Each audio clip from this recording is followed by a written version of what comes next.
Gary, it's nice to see you. How are you doing, man? I am great. How's yourself? I'm doing pretty good. I'm enjoying. It's starting to get a little bit warmer where I'm at right now too. The snow is starting to melt a bit, so it's spring is coming.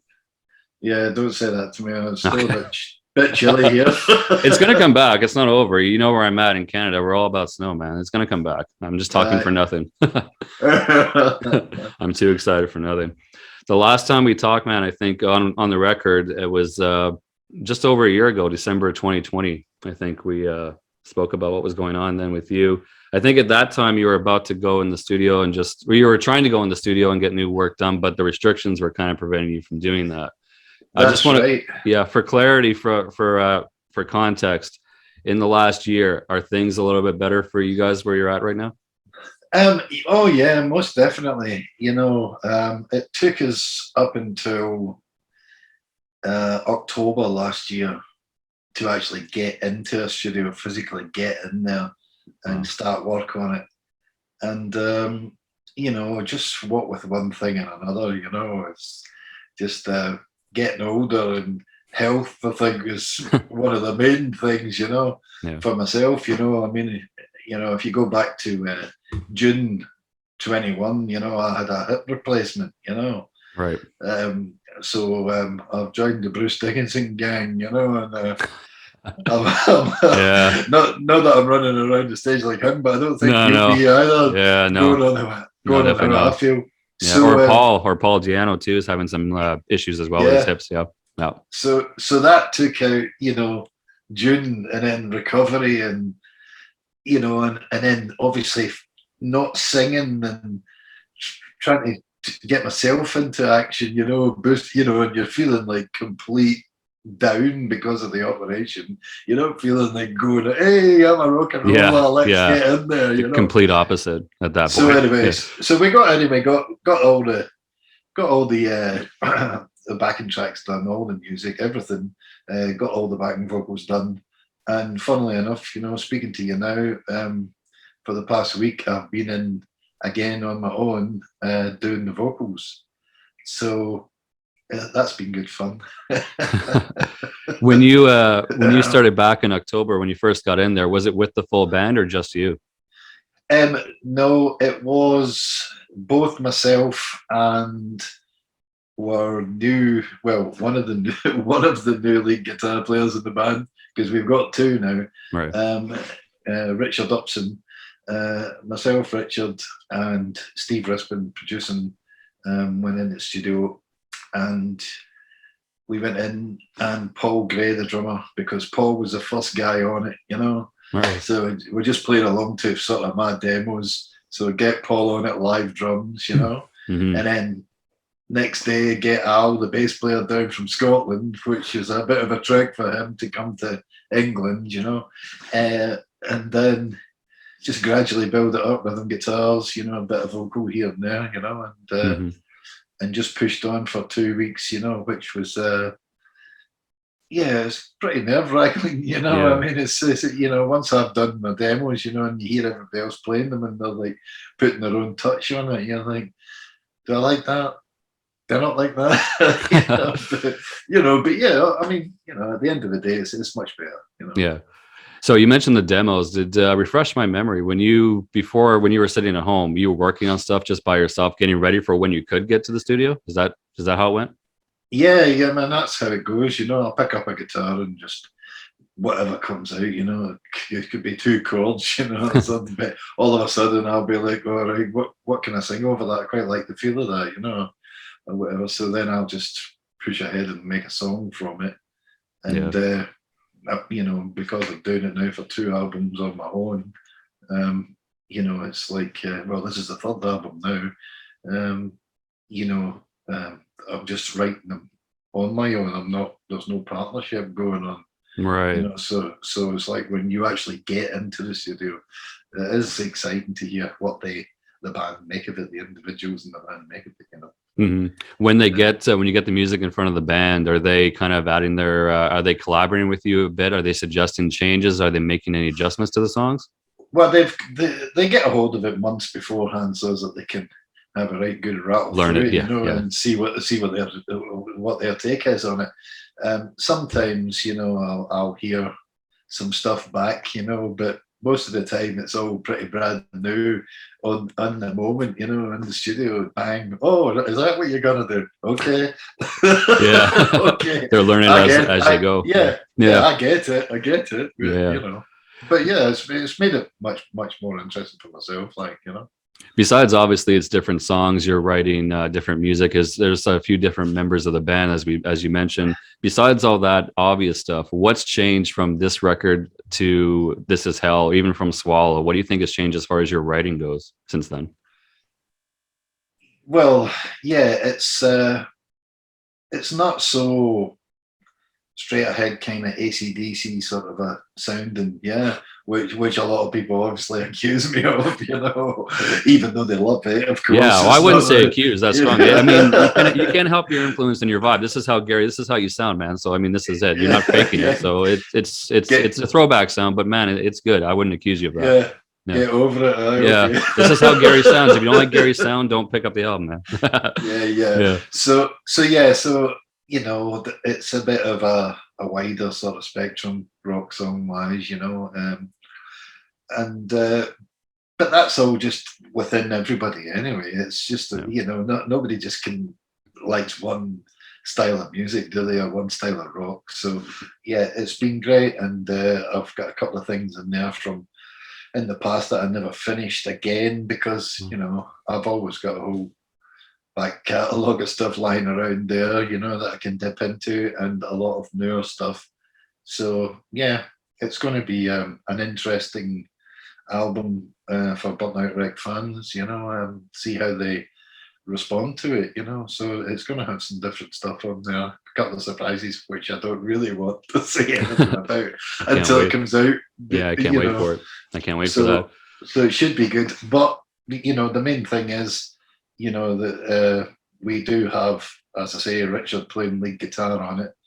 And since then, like Richard joined the band back in 2020, March 2020, and then obviously it all stopped and he never got to do anything. Yeah, we talked about that. Yeah, I remember. And so he's been so itching to get involved, and now he's here, he's on it, and he's done just an amazing job on it, so the lead guitar, even though it's different, he's just really superb.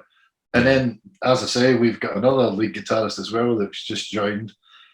He's another Scotsman, and he lives up there in Scotland again, but luckily he lives up near the bass player, so that's quite good.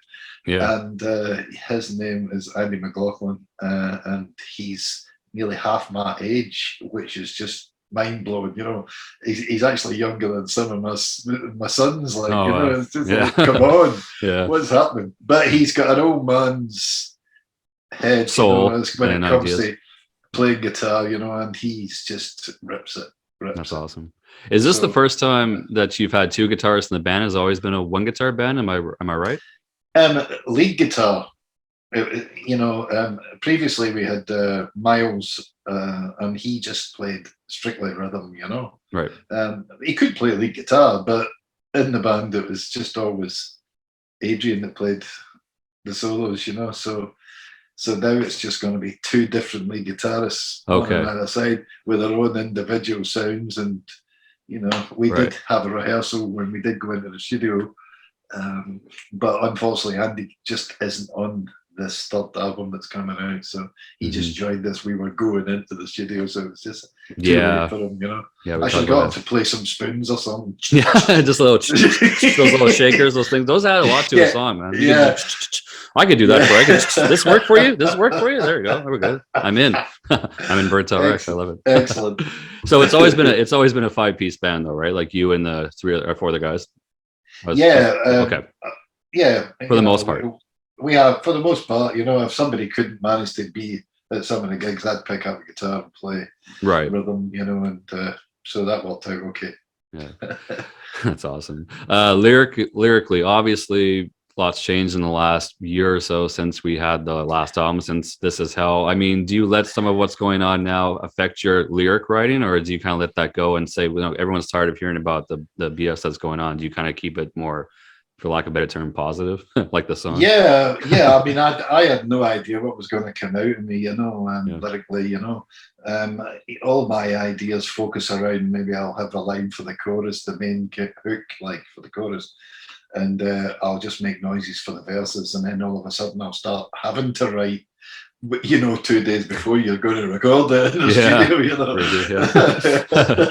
Really, and so I, you know, so whatever came out, and yeah, I mean, there is some dark stuff. If you can get even darker than This Is Hell, the album itself, you know, there's some dark songs on there, of course, but you know, whatever. It's not all doom and gloom, you know. No. There is some good old rock and roll in there, you know. Happy times. Well, it's to get people distracted from what's going on. They need a little good time rock and roll, and something everyone's hearing about this stuff in the news. They don't want to turn on a record and hear lyrics about COVID or whatever, or political stuff, right? Yeah. I mean, that's the thing.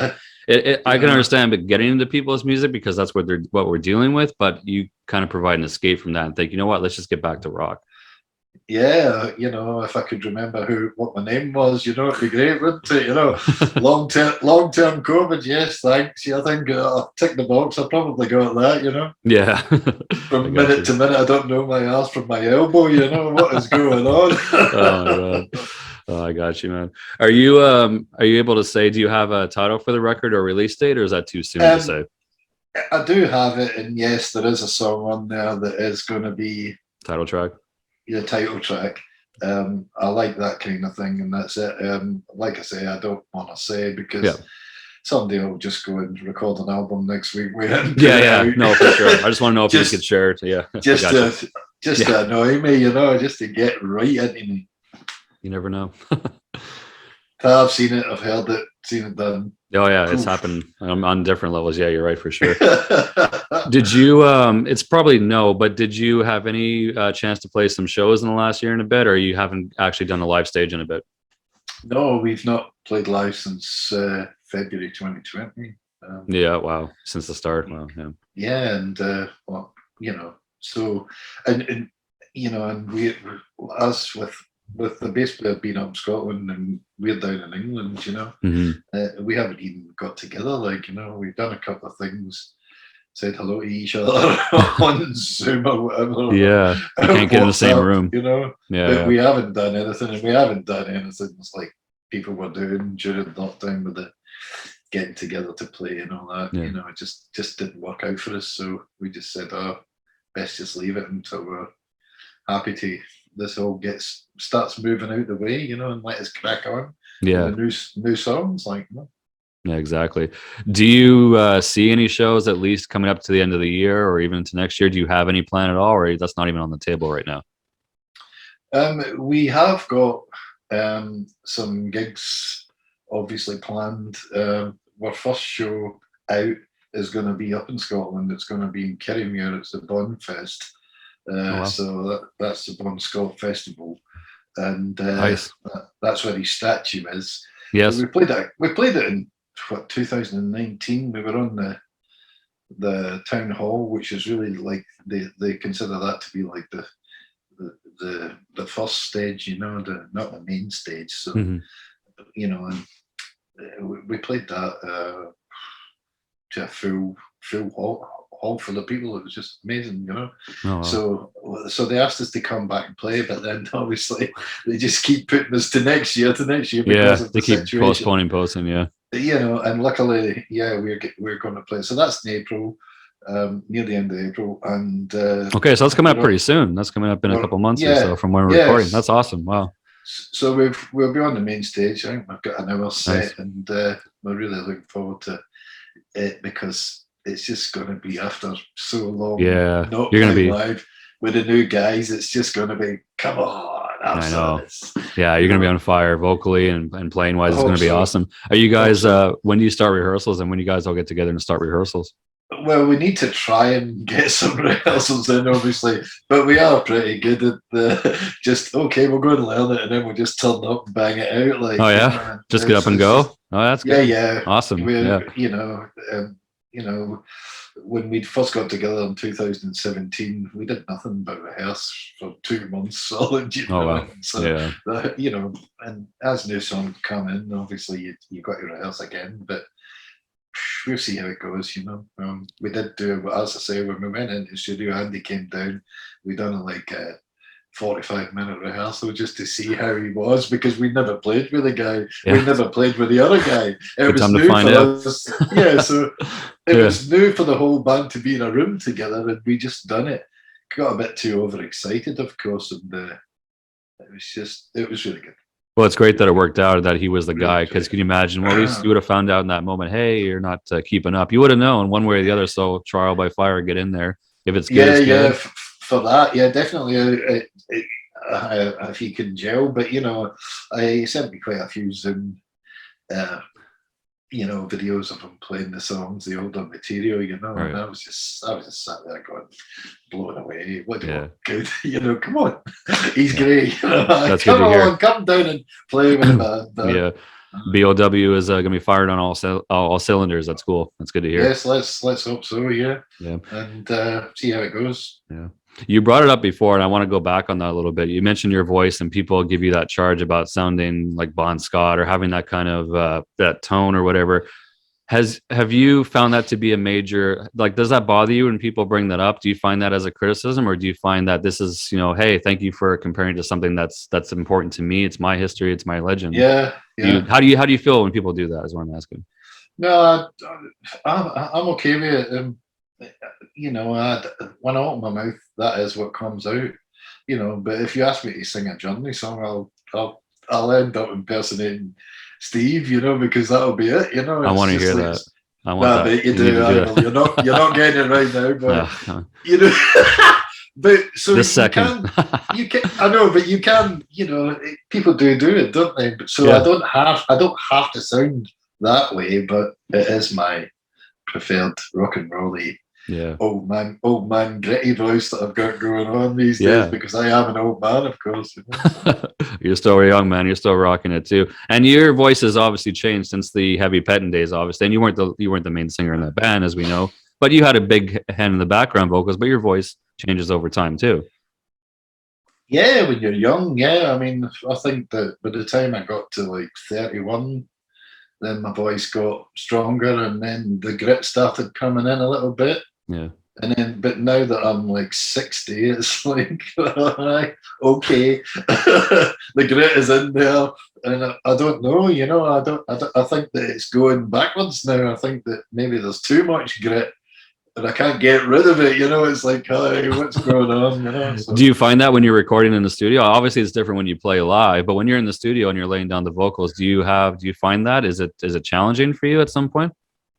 I found it that way this time, and it's really off-putting, because you're thinking to yourself, I should be sounding really smooth at this point here, but now I'm sounding like a distorted guitar. What is that? Where's that coming from? So then you're away. It's like, don't do that. So it's but I got through it, and yeah. But like I say, it probably is changing with age. Really, I think. Yeah, it happens to. It's different for us, men and women, but with men, obviously, we know guys who used to sing like you mentioned, Journey, like Steve Perry. There's no way at 70 years he's not singing like that anymore. It changes with men for sure. We don't have that same high falsetto. It's not going to happen. Yeah. Yeah. Well, that's It's it. going to change. Yeah.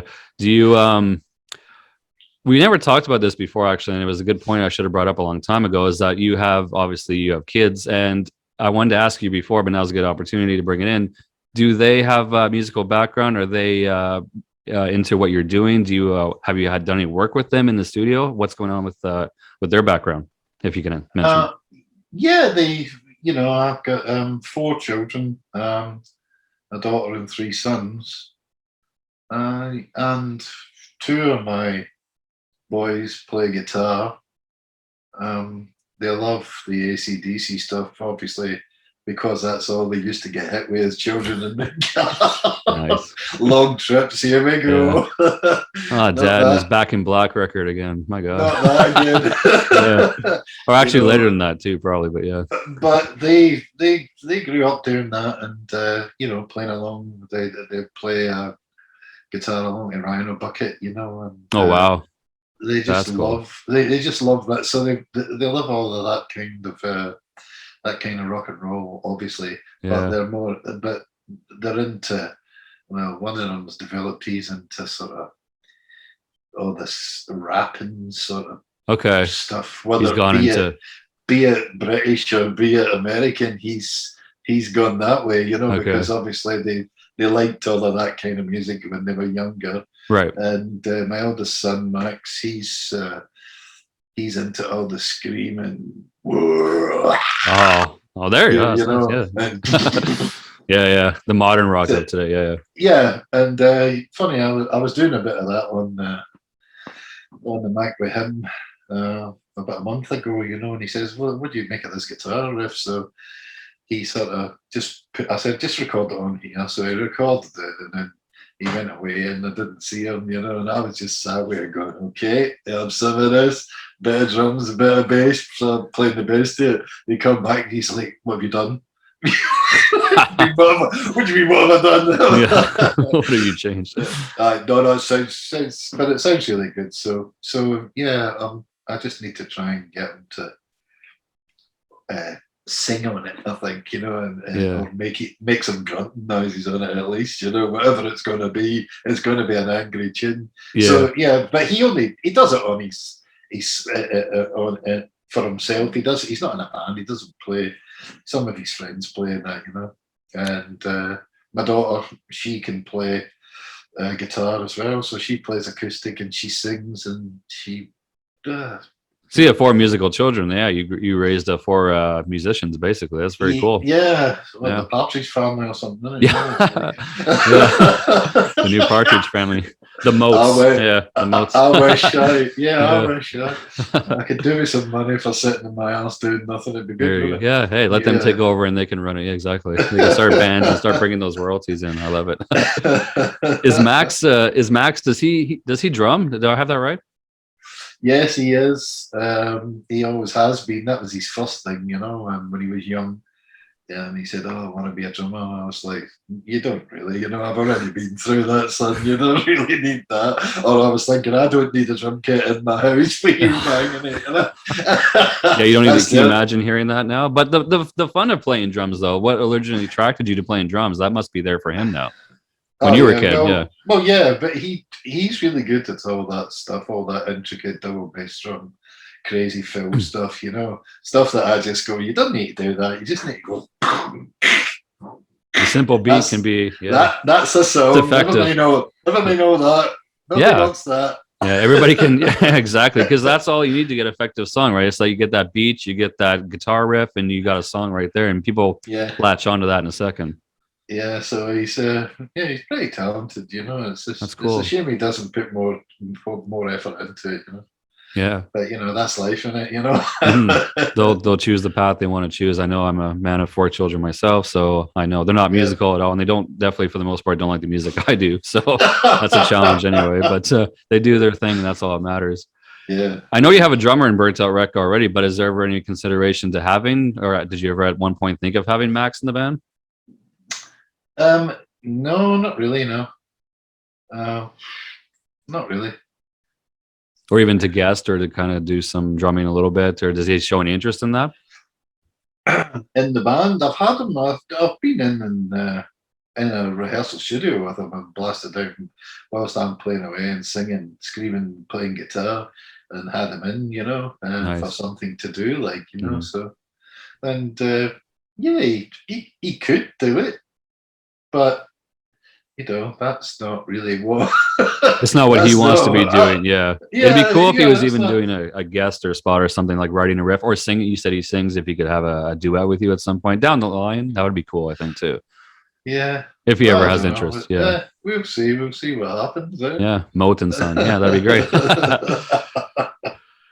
I wanted to, of course, Burnt Out Wreck is what you're doing now, and we talked. If people can go back and listen, we talked about, of course, your former band Heavy Pettin so much, and people can go back and listen to that. I really appreciate you going into great detail when you did. But I do want to ask you something because it relates to Burnt Out Wreck.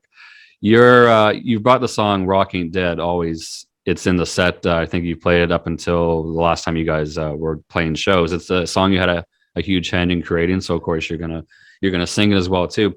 But I wanted to ask you about your memories going back to when you recorded that song. Obviously, it's sung with Amy, with Steven, and you were doing the backing vocals at that time, so it's different sound.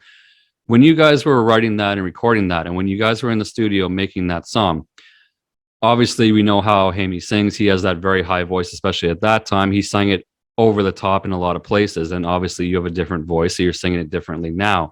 When he was singing that, did he write those parts or sing those parts on his own, or did you guys push him to go to those heights? Because there's a lot of really high. I'm not going to try and do it, but he gets really high in a lot of that song, which you bring it down on your version.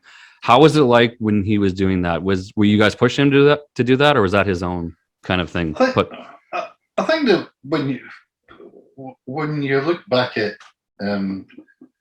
Heavy Pettin going into the studio and you're saying I had a big hand in that kind of thing, yeah, I did, because like myself and Gordon were the two main songwriters, and then so I would be I would be creating the verse, so I'd be writing the lyrics to the verse or something, creating all the melody, and then same as with an awful lot of the choruses as well. Mm-hmm. And when it come to the second verse, I'd say to Amy, "You write the second verse because I've came to the end of the line with this. I don't know where I'm going." So he would take it and do that. But in the recording studio, I'd be sat in the desk then, and the producer would be here, the engineer, and then we'd be going through the song bit by bit and get it all going great, and so that I'd be guiding them as to where it would be going, especially if it was kind of new and not really and set into Amy's head yet, Right. So I'd be like saying, he'd be singing, and I'd be like, no, this is the melody, this is where we're going. And so, but like you say, Amy had that special craziness where he could just hit the notes that only dogs could hear, and Yeah. I mean, I could sing okay high, but nowhere near like that. So, but for that time in the 80s, that was exactly what everybody was trying to do, trying to get, make it exciting and do something. Make it big. Isn't doing. It's huge, massive hit, get everything that way. And so Amy brought all that in and added it to it, but it was great. For sure. Because the solid base of the song was already there. He just had to take that then and put it over the top, and put up things over the top. And sometimes it'd be so over the top, you just need to say no. No. That's one song. I mean, if you could ever have how much I love the band and the music, but if you could ever have one knock on some of the songs, it'd be sometimes they would go over the top. Were you guys happy with the end result? Was it easy for him to do that? Yeah. At that time, I mean, obviously. Oh yeah, that time, yeah. He just like he was comfortable to get that high. He just opened his mouth and off it went. It's like, that's just how it happened. And I think that by the time he got to around about when the band had split up and he went away to America, and he done a Heavy Pettin demos. What was it? Demos 98 or something, was it? Something. Is that the Prodigal Sons? Is that the Prodigal Songs record? Is that what that is? Or is that something else? Okay. It's just Amy moved to America and he got a band and he was calling it Heavy Pettin, and he released this album. I didn't know that. Oh, you have to go and check it out then. But he released this album, but by the time he got to there, I remember speaking to him around about that time, and he was saying, "Is it okay for me to do this?" And sort of thing. And I said, right, yeah, sure, what's it got to do with me? You know, if you want to go and do that, you go do that, man. Oh wow, I didn't know that. That's cool. He says he was saying to me then, my voice has got even higher. You know, by that time he had got to that age, you know. Yeah.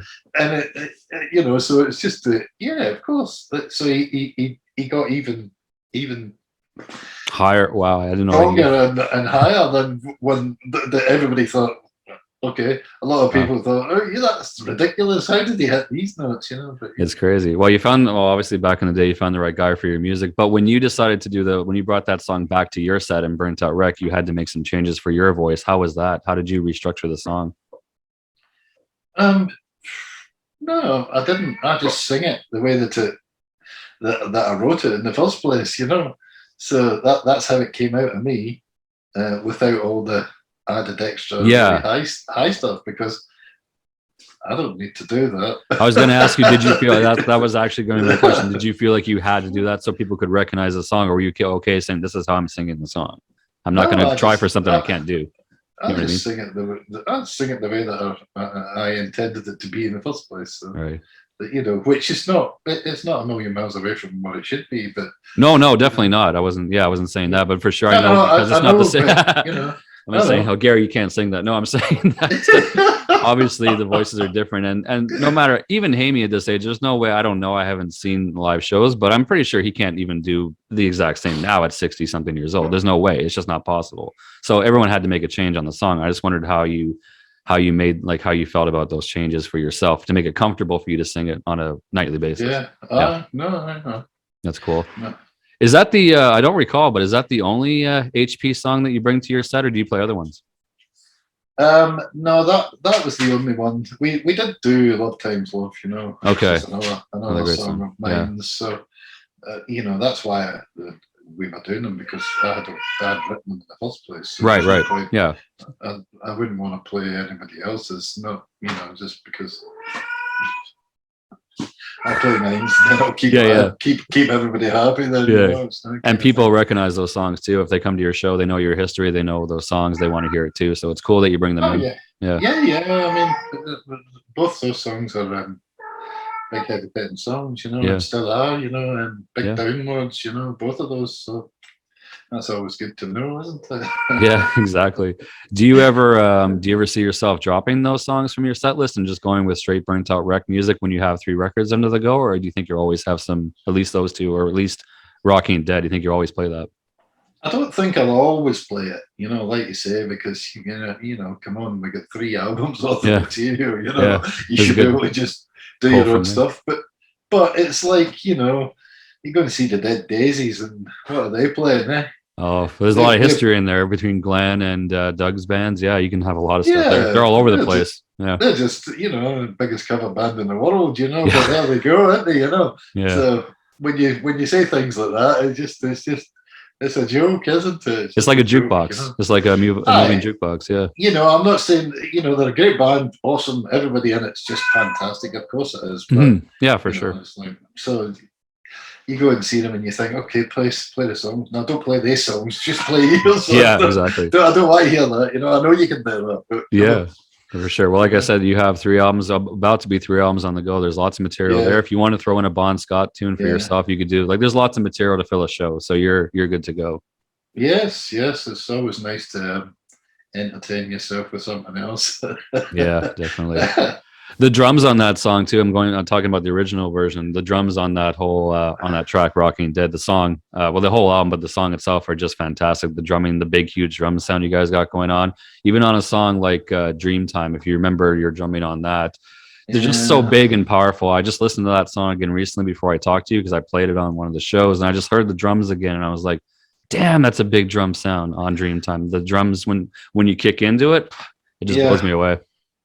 Yeah, it's you know, it's back from the 80s, isn't it? Everybody's saying, "Oh, come on, we need to get involved with the machines. We need to do this. We need to do that." You know, so they made me go and get involved with this man and his Fairlight machine, you know, to try and program it all. You know, it worked for part of it, but it didn't work for all of it, because it was a fairly new thing going on. You know, and I suppose unless you were Mutt Lang, then it wasn't going to work really, you know. It's just like Yeah. it just didn't really happen, you know. So obviously, Def Leppard got Yeah. the best man for the job on it, you know. So and everybody was thinking, oh, we need to get this, we need to catch up with that, you know. Yeah. And so the record companies kind of said, come on, we need this to be as big as this. We need to be doing this. We need to be doing that. And you're sat there going, do we? Yeah. Do we really have to? Yeah. Do we? You have powerful You know, drums, live drums on your own too. So it's it's the sign of the times. So Rock Ain't Dead, you know, yeah, done that. And, you know, so you got the bass drum and the snare drum going banging along, you know, and then in the studio, I was in the studio with Simmons drums, you know, the electronic so electronic toms, you know. So the cymbals and all that's going on, and then they play the drum fill, and I'm just in the control room going, you know. So trying to get, because they weren't as big as the bass drum and the snare drum, so it was all a mishmash, and at the end of the day, it came out pretty good. It was all right, but it could have been better, you know. It could have been better. And you know, there's nothing, you know, we were really, really good at going into the studio and just banging a song out and getting it pretty good in time. We loved doing that. We spent our entire life just rehearsing. So we done before we get signed and after we get signed, you know. That was what we did. Rehearse every day, get drunk every night. You know, but that's the life back then. Yeah, in your 20s and 30s. When we went near the rehearsal studio, we just wanted to do that. We didn't, you know. So it was a kind of strange thing to get put on you, you know. Yeah. So you go in and do that, and then all of a sudden, Bon Jovi are releasing, you know, mega record, and yeah, you know, and, we talked about that. Yeah, and it's live drums again. So yeah. Go back to the way it was before, yeah. And that's and that's you the video for the song Rocking Dead as well too is awesome as well too. It's obviously in the rehearsal space in the studio, and then the drums crashing through the floor and everything. It's just very cool visual too, the way you guys did that. Did you have fun making that video? Yeah, it's just one of those things. You go in and just get on with it, you know. And I don't know what you've seen though, you know. There's a lot of extra footage of people in London, in and around the markets in London, all shouting "Rock Ain't Dead" and stuff. So there's some stuff out in the there video. Yeah, is that? Oh, I haven't seen that. The one I saw is the one that's on. I guess that played on probably on the music network, so probably back on MTV in the day and such. That's probably the one I saw. That's the one that's out there. I didn't know there's another. Wow. So that is that the one is that the video that's. You guys are all in a performance area. You guys are just on an empty stage playing, basically, and the drums fall through. At the start, your drums or something goes through the floor. I think the front bass goes through the floor or something at the start of the song. Yeah, I think because it's in a movie, isn't it? It's in an American movie. Oh, is it? So, I didn't know that. Wow. No. I learned something new about HP. I think I know it all, and then you tell me stuff. Of course, you would know. Well, we didn't know about it either. Oh wow, you know, that's crazy. We didn't find out about it at the time. We were in the studio recording for our third album. And, rehearsing for our third album, and we're looking at the MTV thing, and we're saying, "Oh, we're on the telly. Why are we on the telly? What's that?" That's an amazing feeling. I can imagine. What's this? No, but what's this? Who's these actors? Who are these bums playing our music? Like who? Yeah. Am I getting money for this? No. God, I hope so. Does anybody know anything about this? No. Yeah. Wow, that's crazy. So yeah. So there's a few. So there's different. I didn't know there's different versions of the video. I'd have to check that out. I have to look them up, but hopefully they're available. I didn't know there was other ones with the crowd going rocking like out there. I didn't know there was other ones. Well, you know, or one other one. If you know anybody out there that's got a Betamax machine, could you send them to me? Because I'll try. Not yet, but you never know. I've got some Betamax tapes lying around there. Oh, you must have an amazing catalog of stuff too. That'd be awesome. That's cool. Give that to Claire. She'll get that out for you. She'll get on it. One more thing about Heavy Pet, and then we'll finish off with Burned Out Wreck. And this is just something for me, and I don't expect you to remember this. Obviously, it wasn't a major record, but we talked about it before, the Bigger Bang or the Big Bang. How I forget exactly the way it's supposed to be called, but Yeah. that whole record is fun. But the song, and this is a song obviously you're not going to think about anymore, Madonna on the Radio, which I know it's for the times. It's a good song, but I wanted to bring to your attention the drumming on that song and the record. I think it's some of your best stuff if you've gone back and ever listened to it again. I love the drumming on that record. The last one. If it was me, is the question. Well, did you have? You mentioned other using machines and stuff. Was it more live drums on that record, or were you still using machines a little bit? Yeah, the drumming on there came from, again, Adrian, the co-producer. Okay. Keyboard player for Mike the Mechanics. Right. So he'd be in there slapping it down, banging it out, and this is how this is going. Is it? Okay. Well. Oh, okay. So you didn't have as much drumming input on that one then. I'm trying to give you a compliment about the drumming on there. I was thinking like Gary sounds... I don't want to shoot you down or anything, but it's not even a Heavy Pettin song. It's just some other bugger's song, that we were forced to have one now. So. Oh, it wasn't written by you guys, that song, or a lot of those. No. Okay, yeah. No, can you imagine writing a song called Madonna on the radio? At that time, yeah. I know. I get what you're saying, but at that time, it's like, well, she's popular, so.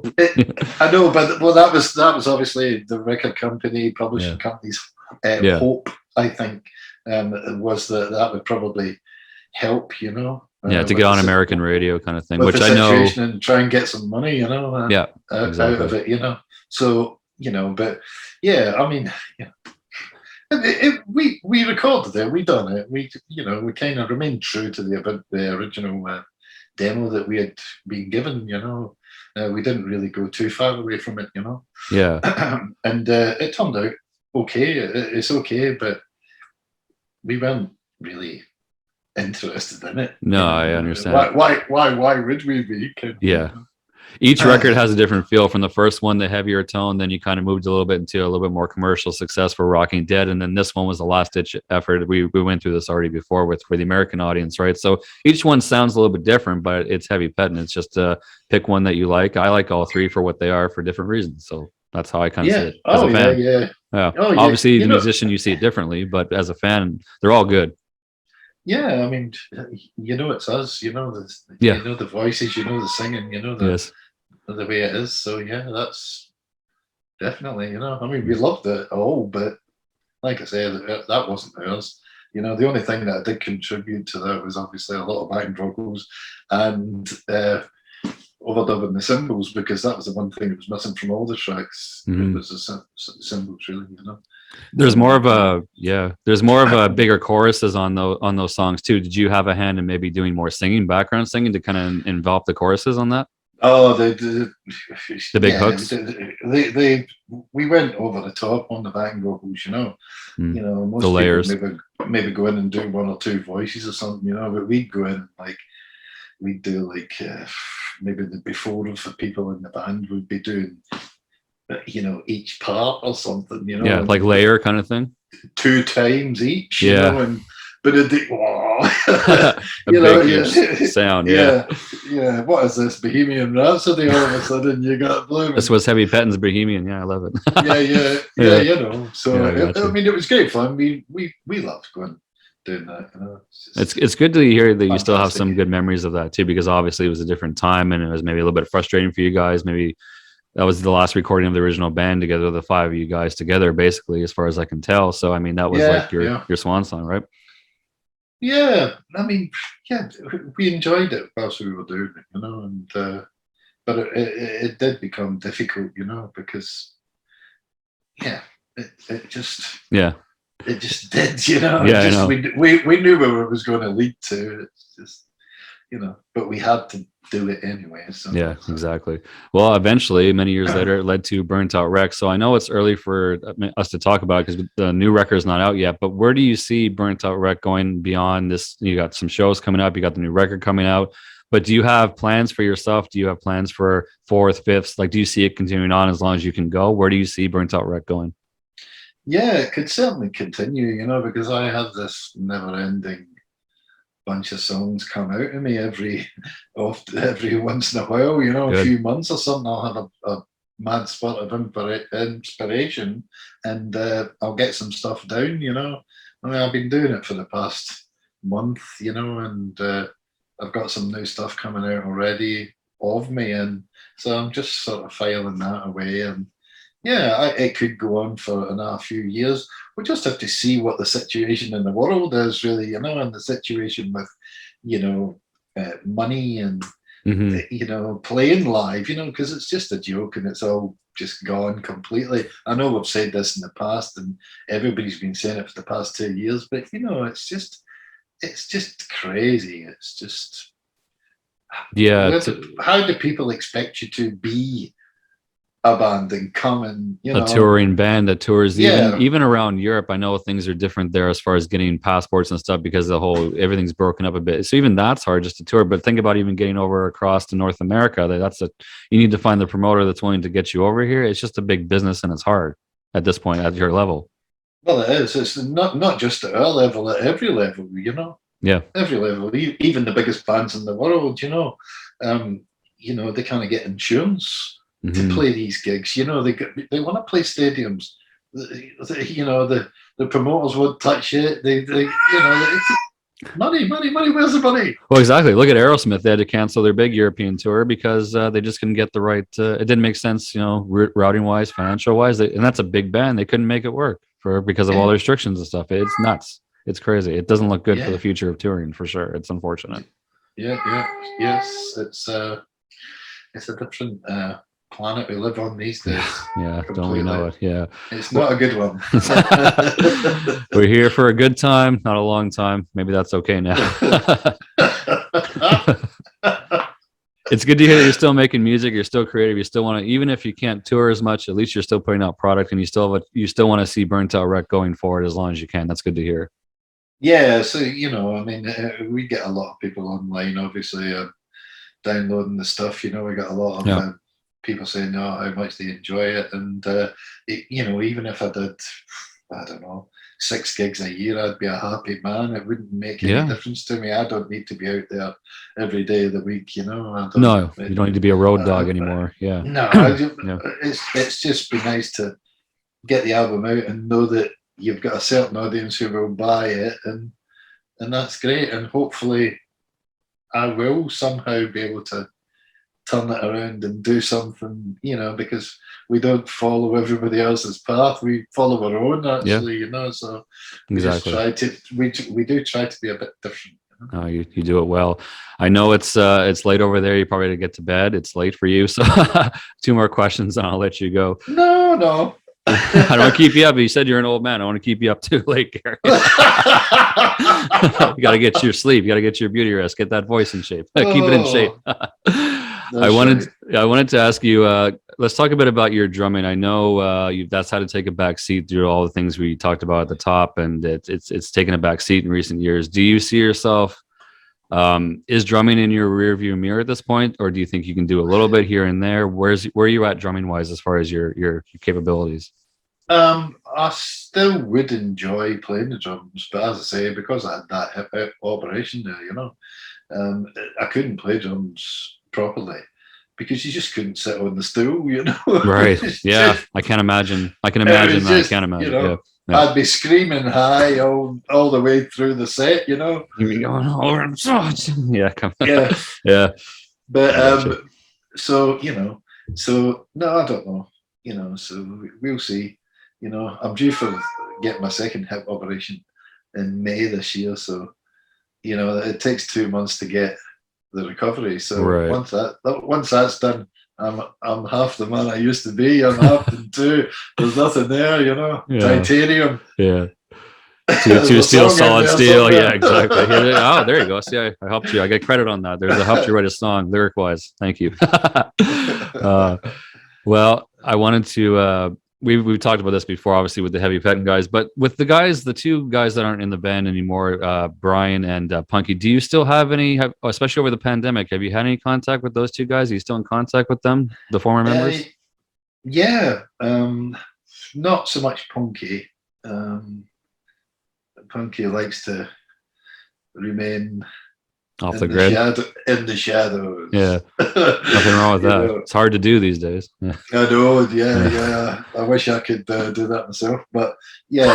And for the past, I don't know, 4 or 5 months, yeah, I've spoke to Brian more than I have done in quite a number of years. It's good to hear. So yeah, he's just such a great guy. Such a big part of my past. My life. Is he still? It's really good to hear him. Yeah, it's awesome to hear. It's good you still have that connection with him, and even Punky a bit, but definitely with Brian. Is he still in music, or is he completely out of it? Completely gone. Yeah, completely. I know that he's still got his gear set up in a room somewhere. He still has his bass. He still has. And he'll go and have a whack of it. If he gets frustrated enough. But he is a very talented artist, and always has been. Since the day that we met him. His skills as a sci-fi artist were just like second to none. And that's when he was like 17. Wow. He was just bonkers. So growing up, and now he's got his own stained glass business. Oh wow. Out of Glasgow. Okay. And he's just doing really well. That's amazing to hear. And so he really doesn't feel that he has to come back into music and do anything. Right. I can't speak 100% for him, but I know that that's basically the gist of it. Really, yeah. Not getting back into the grind. Yeah. No. He loves what he does, creative. Yeah. If you could check his work out online, you would say the same. He's just incredible. Yeah, if I can get the link from you or from Claire, that'd be great. I can post it out and I can check it out. I'd love to do that. Yeah, to see what he's up to, because people want to know what's going on with him. Yeah. Is there, as a fan, I can't help but asking, is there ever a chance that he might come and play with you or come and get on a record at some point, or do you think that's out the door? I don't know. It's like I say, he's a very busy, full-on, hands-on with the job that he does, and he is much in demand, let's say, for his work. So I can imagine that's a hell of a job to do. Way back in the day, I remember he would sit there for weeks just painting shadows on blades of grass. Wow. On a massive big canvas. He said, "Are you coming out?" No, I'm not coming out tonight. No. We need to finish this. I've got to sit there, just happy. That's very focused, yeah, and obviously that's his passion. That's cool to hear. Yeah. No, that's good to hear. And then come out and get crazy and the beer and the rock and roll. Once the picture's done, we're okay. Go on. Yeah, exactly. So, Brian's a great guy. That's good to hear. I'm glad you still have that contact with him, and definitely you still remain in contact with some of the members. That's good to hear, especially with today going on. Life is short. It's good to still have some contacts. That's good to hear. Well, yeah, it's getting that way, isn't it? It's getting scary. Come on. Yeah. 61 this year. Come on. What's going on? Wow, look at you go. You're still a young man to me. Look at you, Gary. People can see you now. They can see how young you look. You're 61 young, man. Listen to him, man. True story. It's good to hear. Thank you, yeah. No problem. You don't always have to be in a band together, as long as everyone can still be on. At least have some kind of cordialship. That's all that matters at this time, man. It's all, we all make good music together. You guys all make good music together, so that's what should be. That's the legacy. Yes, definitely. Yeah, definitely did. One more thing about Burnt Out Wreck. Then you have the wine, you have the cider and the beer. How are those going? Are you still with Watkins? Are you still running that? Is that still going on? Oh yeah, how's that been going? It's all going well. I mean, it's just up to the, everybody still thinks that I'm making it in the shed at the bottom of the garden. I'm sure you are. Drinking it. Maybe just for yourself, but yeah, you're drinking the shed. Sample for you, sample for me. Yeah. No, it's just out there with the two companies involved, and so if you want it, you've got to go to them. I do got to get it. Yeah. They are still sending it around the globe and stuff to people that just occasionally ask for it, but again, it's just it's just another good thing that happened to us, you know. Yeah.